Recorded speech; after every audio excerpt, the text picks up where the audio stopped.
सीतापुर नगर में अनुज नाम का एक गरीब लड़का रहता था।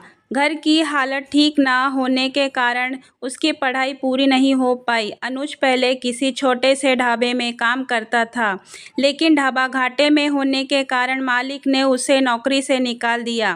काम से निकालने के बाद वो बहुत ही निराश हो गया। एक शाम अनुज घर जा रहा था तो उसे अचानक झाड़ियों में एक चमकती हुई किताब दिखाई दी। उसने तुरंत उस किताब को उठा लिया और घर की ओर जाने लगा। रास्ते में जाते-जाते अनुज उस किताब को पढ़ने लगा। किताब पर लिखा हुआ था कि जो कोई इस किताब को पढ़ेगा उसका जीवन बदल जाएगा। यह एक चमत्कारी किताब है। अनुज को पहले यकीन नहीं हुआ, लेकिन फिर भी वो उसे अपने घर ले आया। घर पर उसने किताब को खोल के पढ़ना शुरू कर दिया। किताब में लिखा हुआ था, आप गरीबी से परेशान हैं, अमीर बन सकते हो। और उसने एक लॉटरी के टिकट का नंबर लिखा हुआ था। अगले दिन अनुज उसी नंबर की लॉटरी टिकट लेने जाता है जो उसने किताब में देखा था। कुछ समय बाद अनुज को उसी नंबर की टिकट मिल जाती है और 1 करोड़ की लॉटरी भी लग जाती है। किताब में जैसा लिखा होता था अनुज वैसा ही करता था। किताब अनुज को एक बस खरीदने को कहता है।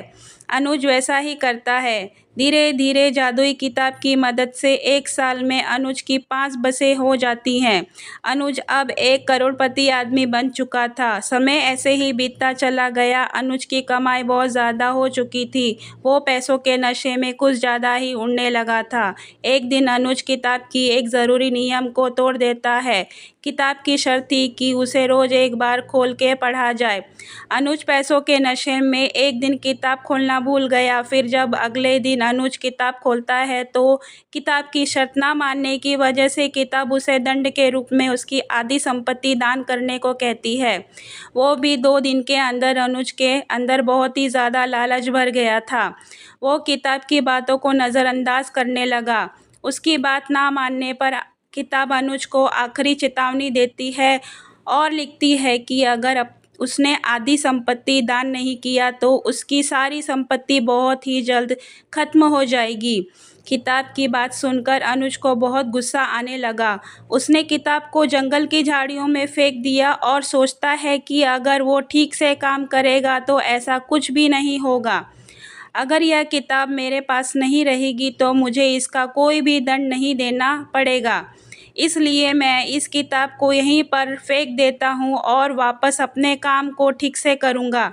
लेकिन अनुज जो सोचता है वैसा कुछ भी नहीं होता। उसकी एक बस किसी बड़े नेता के घर की दीवार को तोड़ देती है। फिर अनुज पुलिस और कोर्ट के चक्कर में पड़ जाता है। उसे जेल भी हो जाती है। धीरे धीरे किताब में जो बोला था वो सब होता है। अनुज की हालत फिर पहले जैसी हो जाती है। अनुज उस किताब को खोजने फिर उसी जंगल में जाता है, लेकिन अनुज को वो किताब नहीं मिलती। वह अपने सर को पकड़कर बहुत रोता है और बोलता है कि जीवन में हमेशा अपने काम को ईमानदारी और नियम से करना चाहिए। आज मेरे पास जो कुछ था वह सब कुछ खो दिया। अगर आपको मेरी वीडियो पसंद आए तो वीडियो को लाइक, शेयर और सब्सक्राइब करना ना भूलें।